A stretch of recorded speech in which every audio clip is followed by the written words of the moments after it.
Hi hello friends, welcome back to my channel. So ಒಂದೊಂದು ದಿನ ಕಳೀತಿದ್ದಕ್ಕೆ ಆ, ಪ್ರತಿಯೊಬ್ಬರು ದುಡ್ಡಿನಿಂದೆ ಕುದುರೆ ಹೊಡೆದಾಗ ಓಡ್ತಿದ್ದಾರೆ.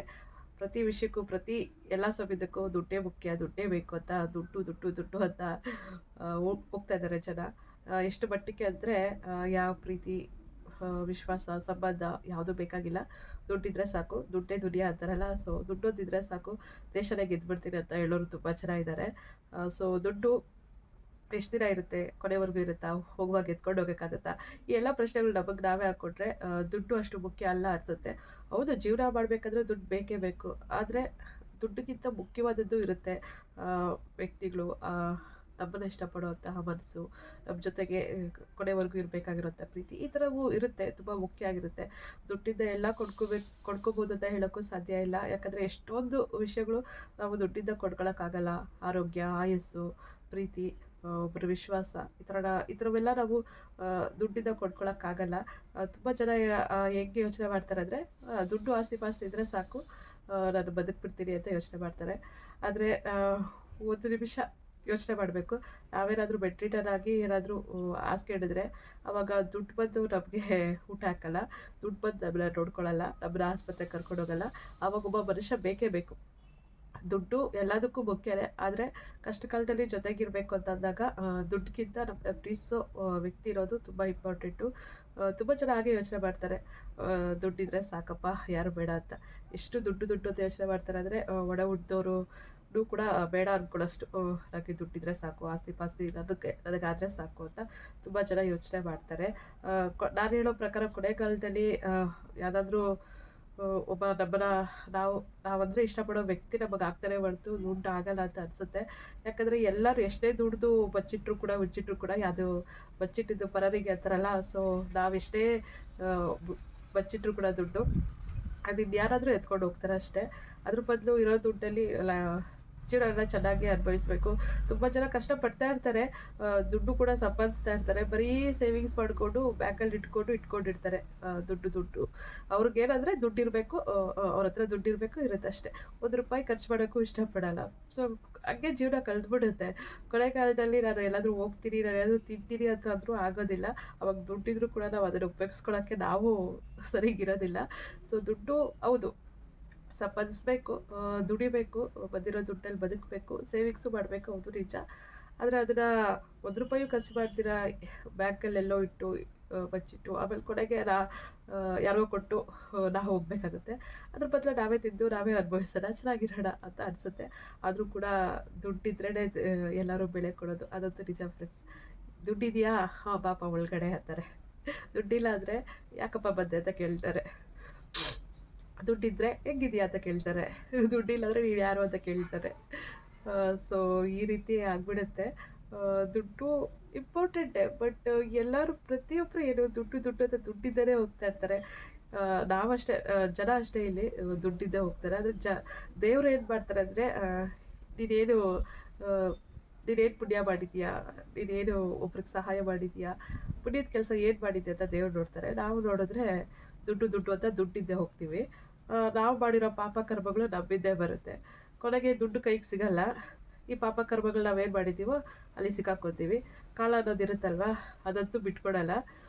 ನಾವು ಮಾಡಿರೋದು ಅನುಭವಿಸ್ಲೇಬೇಕು. ಅದು ಚೆನ್ನಾಗಿ ಹಿಡಿಯುತ್ತೆ. ಅದು ಹಿಡಿದ್ಮೇಲೆ ಇನ್ನೇನಿಲ್ಲ, ದುಡ್ಡು ಇಲ್ಲ, ಎಂಥದ್ದು ಇಲ್ಲ. ಅವಾಗ ಬರೀ ಮಾಡಿರೋ ಪಾಪಗಳ ಅನುಭವಿಸೋದೇ ಇರುತ್ತೆ. ಸೊ ಯಾರು ಅತಿಯಾಗಿ ದುಡ್ಡಿಂದ ಹೋಗಬಾರ್ದು. ಆದರೂ ಏನೋ ಒಂದು ಹೆಸರು, ಒಂದು ಒಂದು ಒಳ್ಳೆ ಪ್ರೀತಿ ವಿಶ್ವಾಸನೆಲ್ಲ ಗಳಿಸ್ಬೇಕು. ಆ ದುಡ್ಡಿಲ್ಲಾದರೂ ಬದುಕ್ಬೋದು ಅವಾಗ. ಅಷ್ಟು ದುಡ್ಡಿಲ್ಲಾದರೂ ಜೀವನಕ್ಕಾಗೋಷ್ಟು ದುಡ್ಡು ಇರಲೇಬೇಕು, ಇಲ್ಲ ಅಂತಂದರೆ ತುಂಬ ಕಷ್ಟ ಆಗುತ್ತೆ ಜೀವನ. ಅದು ಈ ಸಮಾಜದಲ್ಲಿ, ಇವಾಗ ನಾವು ಬದುಕ್ತಾ ಇರೋಂಥ ಈ ಸಮಾಜದಲ್ಲಿ ಬರೀ ದುಡ್ಡಿಗೆ. ನಿನ್ನ ಮುಖ ನೋಡಿ ಯಾರೂ ಇದು ಮಾಡಲ್ಲ. ನೀನು ಹಾಕ್ಕೊಂಡಿರೋ ಕಾಸ್ಟ್ಲಿ ಬಟ್ಟೆ ನೋಡಿ, ನೀನೆಷ್ಟು ಕಾಸ್ಟ್ಲಿ ಕಾರಲ್ಲಿ ಬರ್ತಾ ಇದೆಯಾ, ಹೆಂಗಿದ್ಯಾ, ನಿನ್ನ ಲುಕ್ಕಲ್ಲಿ ನೋಡೇ ನಿನ್ನ ಬಗ್ಗೆ ಅಳ್ದು ಬಿಡ್ತಾರೆ. ವ್ಯಕ್ತಿತ್ವ ಏನೋ, ಅವ್ನ ಮನಸ್ಸೇನು, ಅವ್ನ ಗುಣ ಏನೋ, ಇವ್ಯಾವುದೂ ನೋಡಲ್ಲ. ದುಡ್ಡಿದೆಯಾ ಅದು ಫಸ್ಟ್ ನೋಡ್ತಾರೆ. ಹೌದು, ಹಾಗಂತ ಬೇರೆಯವ್ರು ಮೆಚ್ಚಿಸೋಕ್ಕೋಸ್ಕರ ನಾವು ಬದುಕಬಾರ್ದು. ಯಾರನ್ನೋ ಮೆಚ್ಚಿಸೋಕ್ಕೋಸ್ಕರ ದುಡ್ಡು ಖರ್ಚು ಮಾಡಬಾರ್ದು. ನಮಗೇನು ಇಷ್ಟ ಆಗುತ್ತೋ, ನಮ್ಗೆ ಹೇಗೆ ಬೇಕು ಅನಿಸುತ್ತೋ ಹಾಗೆ ಅಷ್ಟು ಮಾತ್ರ ಖರ್ಚು ಮಾಡ್ಕೊಂಡು ಹೋದರೆ ಸಾಕು. ಅತಿಯಾಗಿ ವೇಸ್ಟು ಮಾಡಬಾರ್ದು, ಅತಿಯಾಗಿ ದುಡ್ಡನ್ನ ಕೂಡಿಟ್ಟು ಹೋಗಬಾರ್ದು. ಸೊ ಏನಿಲ್ಲ, ದುಡ್ಡು ಎಷ್ಟು ಬೇಕೋ ಅಷ್ಟು ಮಟ್ಟಿಗೆ ಯೂಸ್ ಮಾಡ್ಕೊತಾ ಹೋಗಬೇಕು. ಸೊ ಇದು ನಾನು ಟಾಪಿಕ್ ತೆಗ್ದಿರೋದೇ ದುಡ್ಡು ಬಗ್ಗೆ. ಅದಕ್ಕೆ ದುಡ್ಡು, ದುಡ್ಡು, ದುಡ್ಡು ಅಂತ 1000 ಸರಿ ಹೇಳ್ತಾ ಇದ್ದೀನಿ.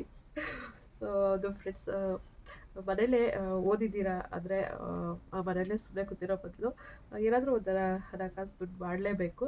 ಯಾಕಂತಂದರೆ ಎಷ್ಟೇ ಮನೇಲಿ ಕಷ್ಟಪಟ್ಟು ಕೆಲಸ ಮಾಡಲಿ, ಒಂದು ಹೆಣ್ಣು ಎಷ್ಟೇ ಕೆಲಸ ಮಾಡಲಿ, ಮನೆಯೆಲ್ಲ ನೋಡ್ಕೊಡ್ಲಿ, ಕುಟುಂಬನ ಚೆನ್ನಾಗೇ ಇಟ್ಕೊಡ್ಲಿ, ಅವಳು ದುಡಿತಾ ಇದ್ದಾಳೆ, ಅವಳ ಹತ್ರ ನಾನು ಕಾಸು ದುಡ್ಡಿದೆ ಅಂದ್ರೇ ಕೊಡೋ ಗೌರವನೇ ಬೇರೆ, ಏನು ಇಲ್ಲ ಅಂದಾಗ ಕೊಡೋ ಬೆಲೆನೇ ಬೇರೆ. ಸೊ ಈ ಜಗತ್ತಿಗೆ ದುಡ್ಡಿಗೆ ಬೆಲೆ ಕೊಡುತ್ತೆ. ನಾವಂತೂ ಒಂದೊಂದು ರೂಪಾಯಿಗೂ ಇನ್ನೊಬ್ರ ಹತ್ರ ದುಡ್ಡು ಕೇಳೋದು ತುಂಬ ತಪ್ಪಾಗುತ್ತೆ. ಹಾಗೆ ಇನ್ನೊಬ್ರು ದುಡ್ಡಲ್ಲಿ ಬದುಕ್ತಾ ಇದೀವಿ ಅನ್ನೋದು ಕೂಡ ಅಷ್ಟೇ ನಿಜ. ಅದು ಒಂಥರ ತುಂಬ ಸಂಕಟ, ನರಕ ಅನ್ಬೋದು ಇನ್ನೊಬ್ರು ದುಡ್ಡಲ್ಲಿ ಬದುಕೋದು.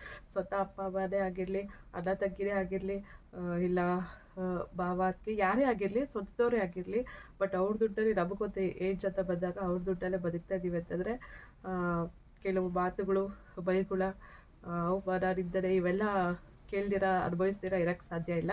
ಸೊ ಅದೇನಂತ ಬಂದಮೇಲೆ ಅಷ್ಟೇ ನಮ್ಮದೇ ದುಡಿಮೆ, ನಮ್ಮದೇ ದುಡ್ಡಾಗಿರಬೇಕು. ಬೇರೆಯವ್ರ ದುಡ್ಡಲ್ಲಿ ಮಾತ್ರ ಬದುಕಬಾರ್ದು. ಒಂದು ವೇಳೆ ಬೇರೆಯವ್ರ ದುಡ್ಡಲ್ಲಿ ಬದುಕ್ತೀವ, ಅವ್ರು ಹೇಳ್ದಂಗೆ ಕೇಳಬೇಕು, ಅವ್ರು ಏನು ಹೇಳ್ತಾರೋ ಅದಕ್ಕೆಲ್ಲ ಸಹಿ ಇರಬೇಕು. ಅವ್ರು ಇಷ್ಟೇ ಸಾಕು ಹಿಂಗೆ ಇರೋ ಅಂತಂದರೆ ನಾವು ಹಂಗೆ ಇರಬೇಕು. ಅದೊಂಥರ ಗುಲಾಮರ ಥರ ಇರಬೇಕಾಗುತ್ತೆ ಬೇರೆಯವ್ರ ದುಡ್ಡಲ್ಲಿ ಬದುಕಿದ್ರೆ. ನಿಜ, ಒಂದೊತ್ತು ಊಟ ಮಾಡುವಾಗೂ ಕೂಡ ಊಟಕ್ಕೂ ಅಂದ್ಬಿಡ್ತಾರೆ, ನನ್ನ ದುಡ್ಡಲ್ಲೇ ತಿಂತಾ ಇದೆಯಾ ನೀನು ಅಂತ ಹೇಳ್ಬಿಡ್ತಾರೆ. ಸೊ ಅದಕ್ಕೆ ಎಷ್ಟೇ ಕಷ್ಟ ಆದರೂ ಪರವಾಗಿಲ್ಲ, ನಾವು ದುಡಿಬೇಕು, ನಾವು ದುಡ್ದಿರೋ ದುಡ್ಡಲ್ಲಿ ಬದುಕಬೇಕು. ಯಾಕೆ ಮಾತು ಹೇಳ್ತಾ ಇದ್ದೀರ ಅಂದರೆ, ಇವತ್ತು